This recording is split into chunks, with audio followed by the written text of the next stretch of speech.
Находясь с рабочим визитом в Москве, глава республики Егор Борисов провел ряд встреч с руководителями федерального уровня. Одна из них прошла в Российской академии наук. Какие вопросы обсудили на этой встрече, расскажут наши корреспонденты.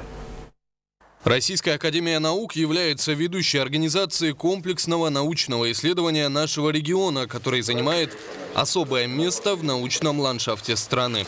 Сегодня Егор Борисов и президент РАН Владимир Фортов обсуждали вопросы, касающиеся предстоящей совместной работы. Напомним, что с инициативой по организации второй по счету комплексной экспедиции Российской академии наук в Якутию выступил глава республики. Его предложение поддержал президент России Владимир Путин. Тогда же были назначены ведущие организации данного исследования. Это Российская академия наук и ее сибирское отделение. Мы подготовили вместе с правительством и главой республики, которая, кстати, очень по-доброму относится к академии и всегда помогала, помогает.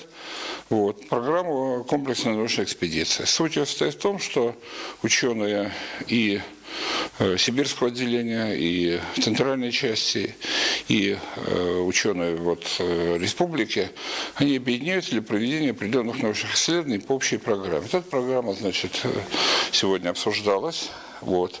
Она очень интересная. Она предполагает очень широкое исследование, привлечение наших специалистов, которые в Сибири и здесь. Но главное, нам надо сейчас уже переводить это все в практическое рельсы. Подготовительная работа уже началась. Сегодня же были определены основные направления исследований. Нам надо уже переходить от составления бумаг к делу. Собственно говоря, и разговор был для того построен, чтобы дать импульс уже к реальным исследованиям с деньгами и так далее. Мы обсудили разные варианты. Какой из них сработает, сейчас трудно говорить, но мы идем параллельно к одной цели. Александр Лысак, Наталья Сазонова, Михаил Кулаков, НВК «Саха», Москва.